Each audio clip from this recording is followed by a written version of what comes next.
Luego del último crimen de los psicópatas de Viña, acontecido debajo del puente Capuchinos, el general Paredes, director de investigaciones, nombra al comisario Nelson Lillo Merodio, a cargo de la investigación, describiéndolo a la prensa como un policía ejemplar.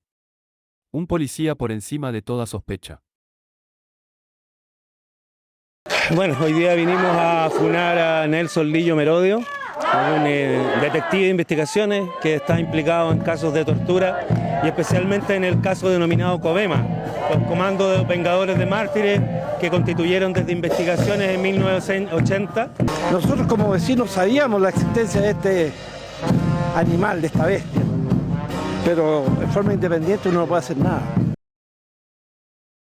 Luego del asesinato del coronel Roger Vergara, director de la Escuela de Inteligencia del Ejército, a manos del MIR, el general Gordon, director de la CNI, le ordena a Investigaciones crear un comando vengador clandestino, que encuentre y elimine a los asesinos del coronel.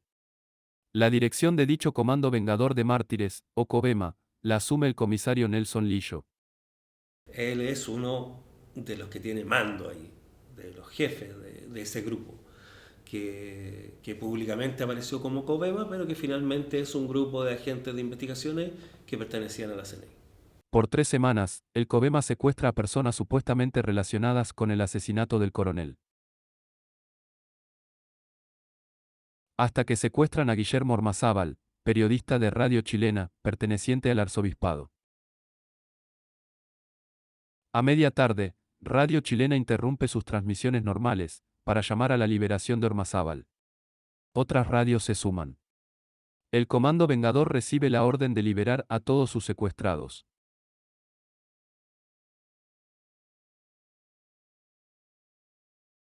Pero para Eduardo Jara, la orden llegó muy tarde. Moriría en la posta, a causa de las torturas infligidas durante los 10 días que permaneció secuestrado. Según su hermana Gladys, en entrevista al diario La Nación. Tenía el cráneo hundido, las costillas rotas, heridas en las muñecas, alfileres en las piernas, y se notaba que le habían puesto electricidad en el cuerpo, sobre todo en los testículos. Por su parte, el médico que le realizó la autopsia a Eduardo Jara, declaró que nunca había visto tanta crueldad contra un ser humano. Finalmente el autodenominado Comando Vengador, o COVEMA, cae en desgracia, se confirma que eran miembros de investigaciones trabajando para la CNI. Y Nelson Lillo termina detenido e incomunicado en el Regimiento de Telecomunicaciones del Ejército. La importancia de que Nelson Lillo declare en una entrevista que consta por escrito de que él era delegado de investigaciones ante la CNI, es que él era CNI. Desde el punto de vista público formal, seguía perteneciendo a investigaciones, pero su función era como miembro de la CNI.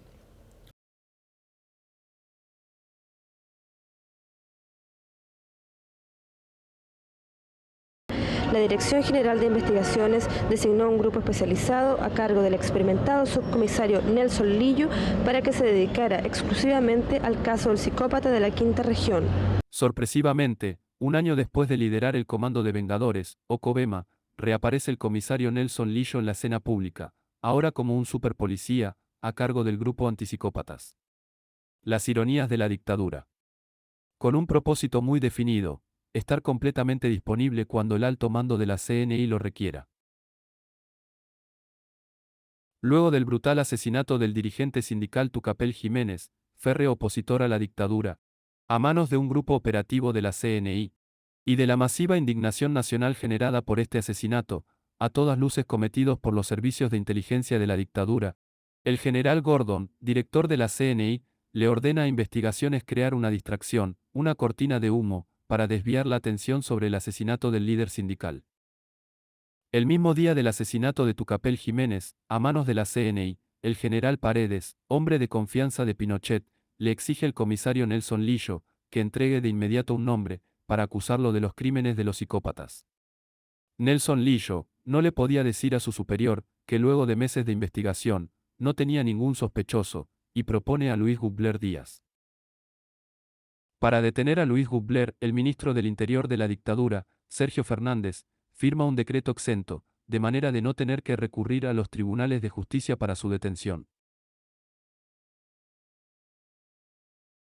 El decreto exento era un instrumento importante de la represión y permitía arrestar a la persona y tenerla varios días en cualquier recinto, en el recinto que ellos dispusieran. ¿Para qué? Para obtener una confesión forzada. Porque cuando una persona está detenida por un decreto exento, no hay obligación de presentarla ante el tribunal. Queda entregada completamente durante un tiempo que se puede ir prorrogando, sin control jurisdiccional de ningún tipo, a las manos de los investigadores. ¿Y esto para qué? Para que los investigadores puedan apremiarlo, o dicho de otra manera, torturarlo.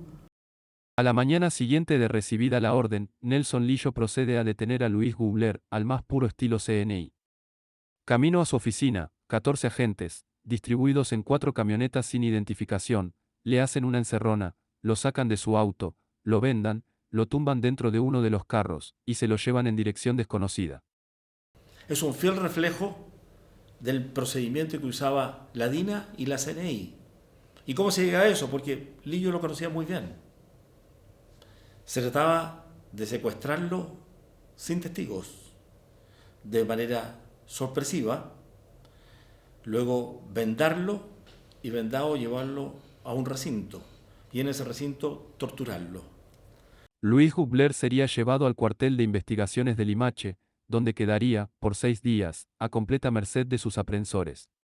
Fue entrevistado por mí durante las entrevistas que se tuvo, durante el diálogo que se tuvo con él, no siendo un interrogatorio. Lo primero que hicieron fue hacer un simulacro de ajusticiamiento.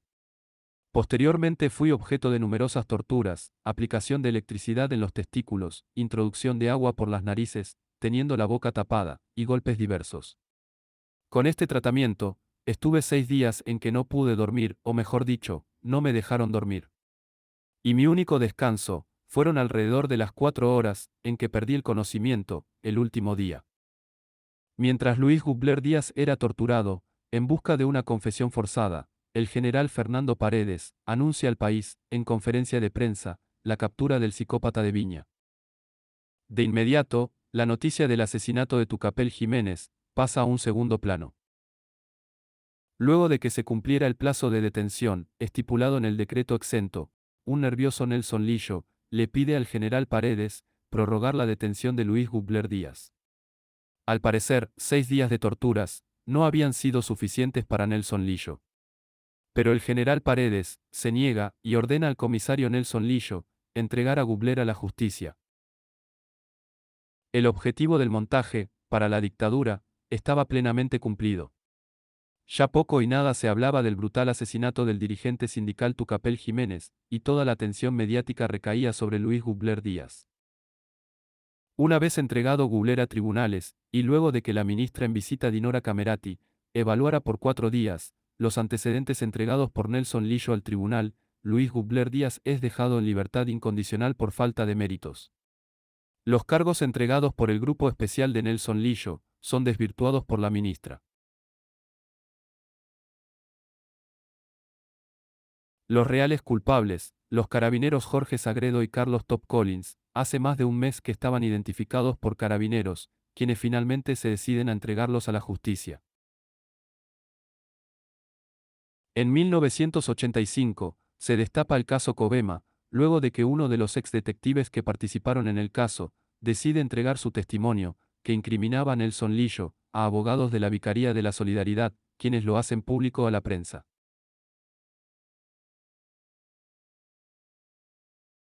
Nelson Lillo no solo niega su participación en el Covema, o en el asesinato de Eduardo Jara, sino que va más allá, y niega que haya existido un comando vengador o Covema.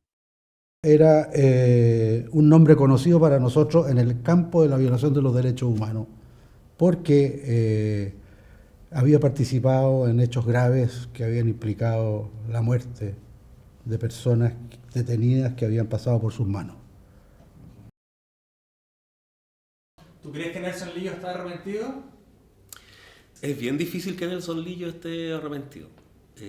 Básicamente porque él mismo también se inventó toda una historia como de superpolicía, del superagente, se hizo mucha publicidad, fue portada en los diarios, tiene muchas entrevistas.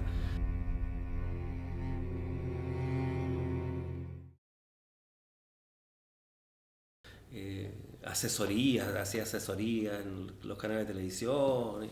Entonces se inventa toda una historia que hace que Nelson Lillo, yo creo que es bien difícil que muestre algún grado de arrepentimiento. Marcelo Leonard, guionista de la serie Secretos en el Jardín, basada en el caso Psicópatas de Viña, es de los pocos que tiene los cojones para denunciar a Nelson Lillo. Cuando escribimos Secretos en el Jardín, el productor ejecutivo nos llevó a un ex tira encargado del caso.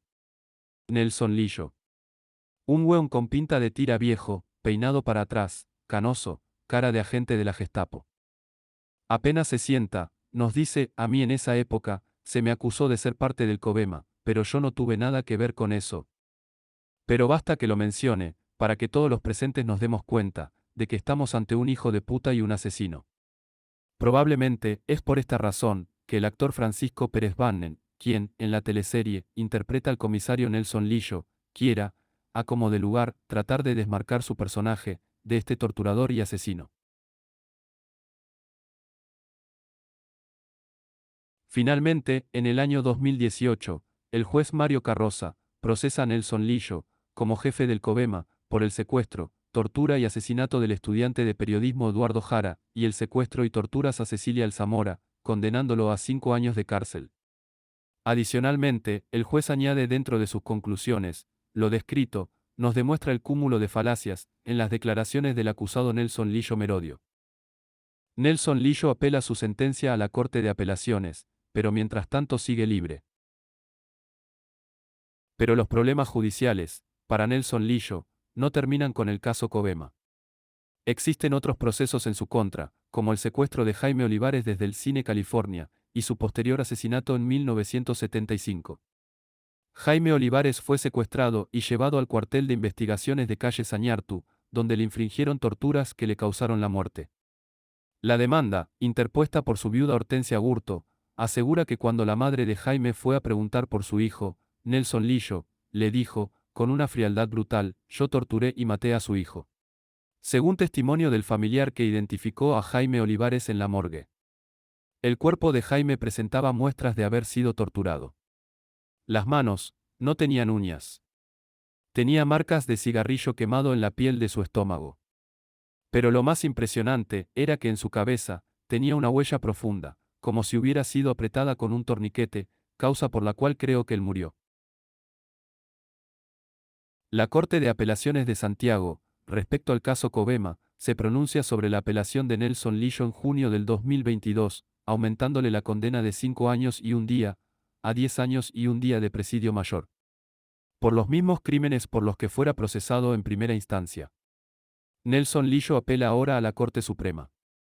A septiembre de 2022, fecha de este cortometraje, Nelson Lillo Merodio sigue libre.